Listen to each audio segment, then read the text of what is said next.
Today, we're talking about building forensics and how you can use them in the private market to solve problems for people.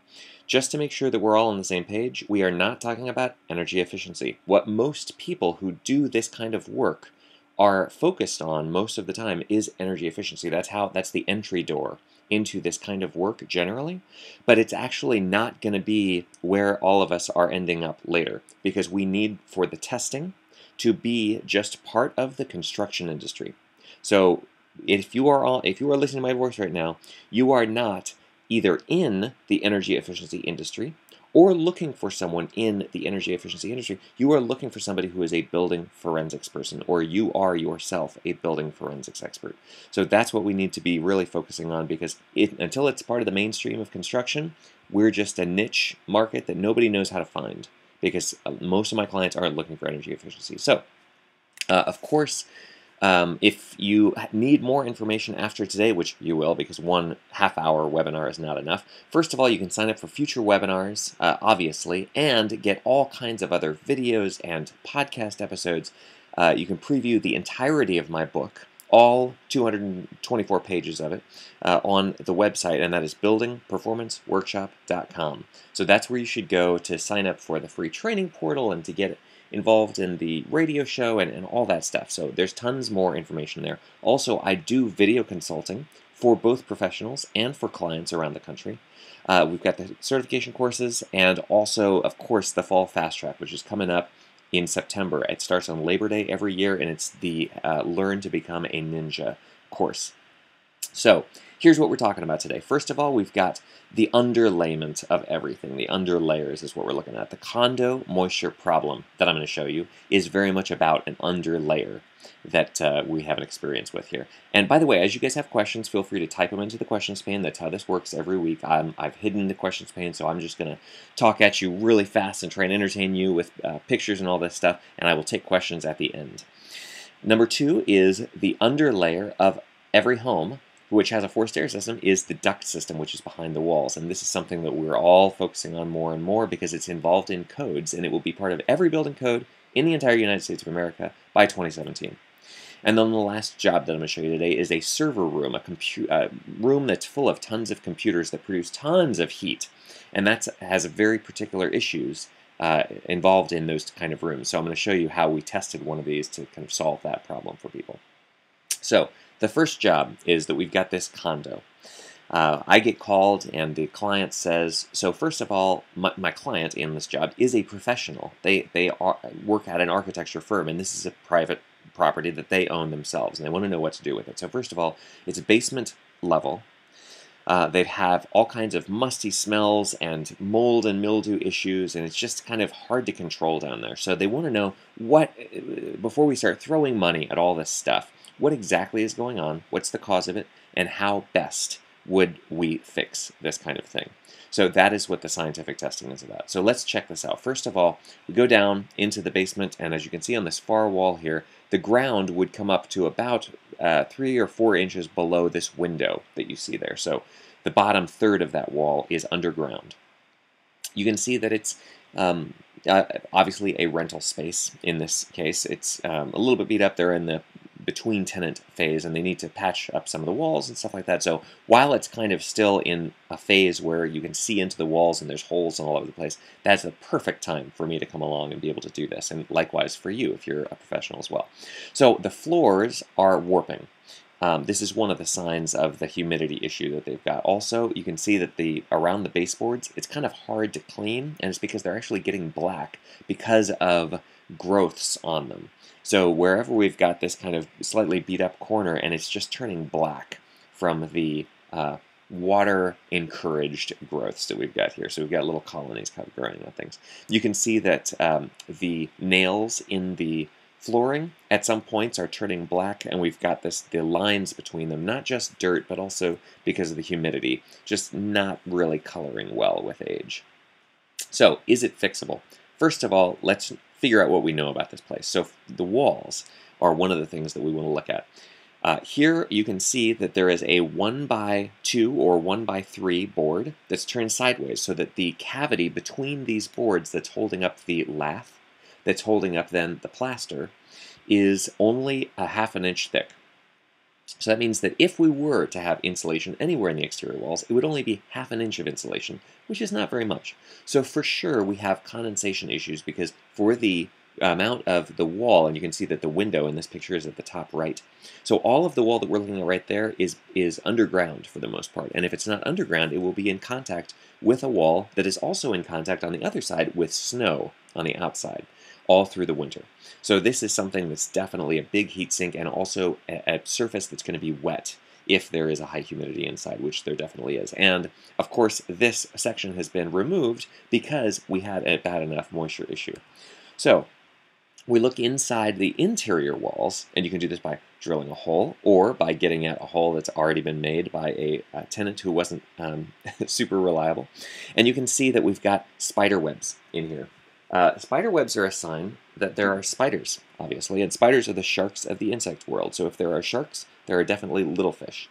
So when you see spider webs, you can be sure there are lots of other little bugs, and if there are lots of little bugs, it means that there are definitely high amounts of moisture around to sustain that kind of a biological diversity, right? So we've got water stains all over it. Also, we've got this dirt floor at the bottom of this.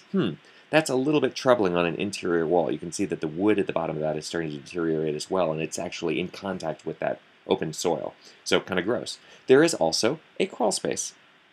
This is under the front stairs that is the entryway to the entire building. And we saw a picture of this in the original, the first slide in this job. So this crawl space also has a dirt floor. Now, interior walls have dirt floor. Crawl space has a dirt floor. You can see here we've got over 50% relative humidity in this crawl space. Dirt inside is not a good idea. We don't want open soil anywhere. So the next question is it possible that this entire condo is built on dirt? And yes, we take up a section of the floor, and sure enough, there is nothing but dirt underneath all of this plywood. So there is amazing amounts of water coming into here, and it's been measured as much as 100 pints per day evaporating up into the space. Now, obviously, it's not coming through the tile, but it is coming up through interior wall cavities. It's coming up through any place that there's wood in contact with it. So all this stuff is really, really problematic. And we want to make sure that this gets addressed. So what we need to do is that we remember that air quality problems have 4 P's to them. There are people, there is a pollutant, and in this case, that is the water in the soil that also has mold in it, because mold is everywhere, especially in soil. It's got a pathway, which is the water's path up through the wood framing and the wood portions of this building so that it can then evaporate into the house. And then the pressure. And the pressure in this case is less important because water just goes, it's a natural force. Everything goes from high to low. So water is going to go from where it's really moist to where it's drier. So it's going to be evaporating from the wet soil into the dry house, period. That's just the way that it works. So that's your pressure. It's not an air pressure, it's just a drive from more to less. So the 3 things that we can always do in this case are, number 1, reduce the sources of moisture or reduce the source of the pollutant. In this case, that means stopping ground moisture from coming into the house. That would mean laying down a vapor barrier between the soil and any part of the construction. This obviously was not done in the original renovation of this place, and this was news to my client. So the second thing that we can do is raise the temperatures. You can raise the temperature of the surfaces, and you can raise the temperature of the air because warmer air holds more moisture. So those are 2 things that both require a little bit more material, right? You're not just putting a block in, you're actually installing insulation to raise the temperature of surfaces, and maybe running the equipment more to raise the temperature of the air or of those surfaces. And then the last thing that you can do is ventilate, just to make sure that we're getting fresh air coming in to get rid of the staleness and any kind of moisture issues, humidity that we have going on. Both of those last 2 issues are, or the fixes there, the check marks, are a little bit more involved. The first thing we want to do is just lay down this plastic tarp. That means removing the entirety of the floor. So we're going to rip up all of the floor and probably some of the walls as well because we need to get at everything. This is what my client said after I was there and gave them this terrible news. The news was, we need to gut this entire place. And the client was actually super happy about that after they slept on it. At first, they were super sad. But they said, and I quote, "This experience has convinced me more than ever of the importance of scientific information because we need homeowners to get help when there's so many opinions that are coming at them." The crawl space guy says, "Oh, we need to encapsulate the crawl space." HVAC guy says, "Oh, we need more HVAC in here." The insulation guy says, "Oh, we need more insulation." The window guy says, "We need new windows." Right? So they have all kinds of different people offering them advice, and they need to be able to get at what exactly is going on, and this is where everything is going. So remember, if you're installing a 13-SEER air conditioner in your house, and that is the least efficient air conditioner that you can buy legally and install in a house, you should test it to make sure that it's not installed as a 10-SEER, which is way less efficient than even a 13. Because you won't know unless you actually test the thing. So it's not about energy efficiency, it's about proof. So the second job is duct testing. This is the underlayer of a new house. Now, whenever you see a duct system that's like this, where it's taking quite a lot of elbows and turns, and it's taken up so that this radiant barrier, which is the silvery layer outside of the insulation, is in full contact with the roof, that tells you that somebody doesn't know exactly what's going on with how the mechanics of this system will work. That radiant barrier, the silvery stuff, cannot be touching anything for it to work. It basically absorbs heat from conduction, and then it's not able to radiate that heat out through its surface. That's how it works. But if it's in contact with something, it'll just conduct that heat through it, and that radiant barrier doesn't work anymore. So if there's anything you don't want a radiant barrier in contact with, it is the roof, if it's a cold air conditioning duct that you want to be protecting. So that's just something that you should keep an eye out for. Now, when you are looking around at this on a new construction level, remember that this test is going to be required in every single state in the country as of 2017. So that's only 2 years away. First, you want to look around and make sure that you know what to expect. If you see that the tape is not applied very well, if they're using aluminum tape, or you see that the mastic is very, very thin and you can still see all of the seams through the mastic, you know, ooh, this probably is going to fail. In all cases, period, I recommend that any pros who are listening to my voice right now get paid in advance. That does two things. Number one, it stops you from being stressed out when you run the test and having to chase people around to get paid later, because it's totally unnecessary. Secondly, it protects your clients, because my clients never have to worry about whether I'm telling them the truth or not. I have already been paid, so what I tell them is the thing, right? And so my clients all value that, and this is something that you just need to make as a part of your understanding of how this verification testing works. Everybody who does the verification test gets paid before they do the test, and that's just the way that it needs to work. So remember also that you only want to do one test at a time. I still have an issue with this. I have to tell myself all the time, hey, don't multitask, just do one thing at a time. If you were to start setting up for a duct tightness test, and then you also wanted to do a system airflow test, you might start taping up some of the registers while on your way upstairs and then say, ooh, I want to run this other test first. And now you've got the system already taped up and prepped for another test. It's just really messy. So the best diagnostics people will just focus, do one test at a time. It takes more time for sure, but you always get an accurate number. Now, sometimes the code official is going to be your enemy. So if you have ducts in a garage, this duct system has not one, not two, but 3 openings into the ceiling of the garage so that we can heat the garage ceiling. That is totally ridiculous. And the person who required that is the code official. Now, just to be perfectly clear, not all code officials are pushy. Not all code officials say things that are not true and force people to do things that are not in the code books. But you always want to just be prepared as much as possible yourself. So you need to have a code book on hand, and when a code official says, oh, you need to do this, you need to say, please show me in the code book where it says that I need to do that, if it's something that you know for a fact doesn't need to happen. And ducts inside the garage, never a good idea. Openings in the duct system, in the ceiling of the garage, even more dangerous. This is the way that people will die from carbon monoxide poisoning, because your carbon monoxide detector does not protect you. And that is a subject for another webinar, so we won't worry about that right now. But the blower test is going to suffer because of this little soffit that they've built out into here.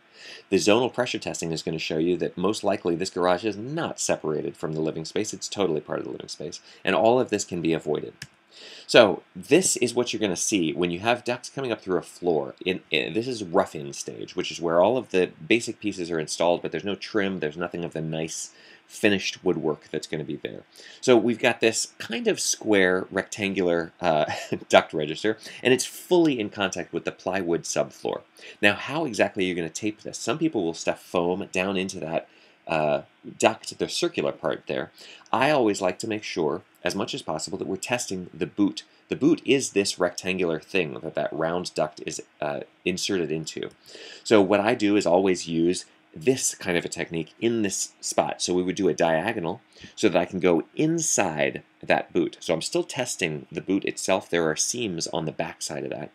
But we want to make sure that all of this is really secured. This is also really easy to take back out. So that's just a really solid way to do this if you have a job like this that you're doing. You also want to take a little compressed air with you because there will be dust all over the place and sawdust, and this tape does not stick very well to a surface if it's got dust and sawdust all over it.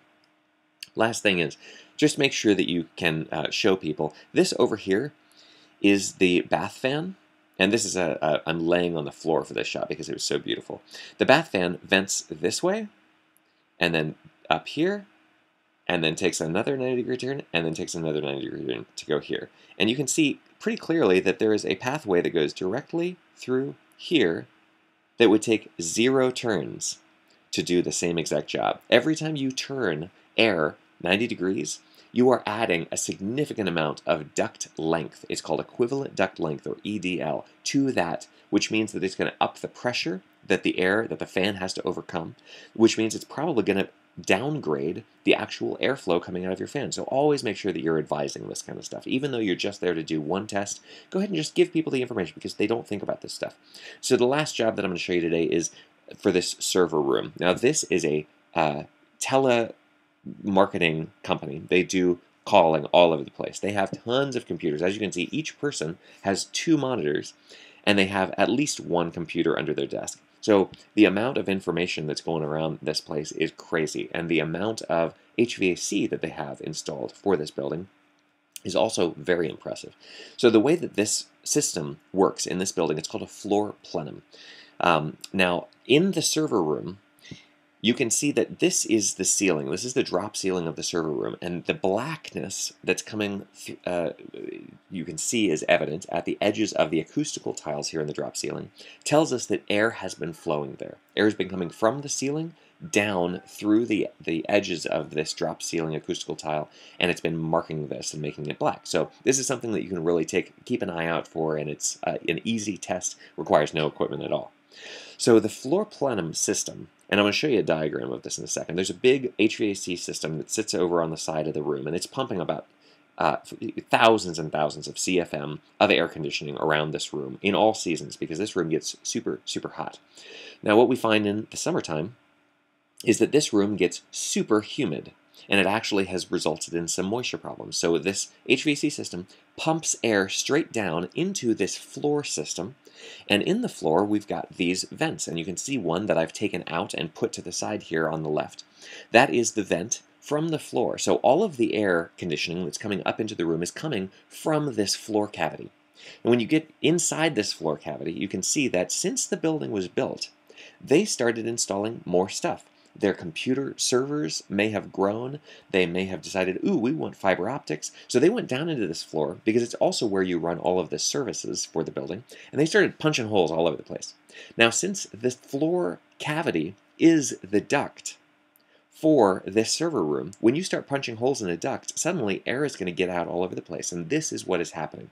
So we've got the HVAC system on the right that pushes air down into the floor plenum. And it's sucking air from the room into itself so that it can repeat the cycle, basically, right? So air is coming up through this floor membrane into the room.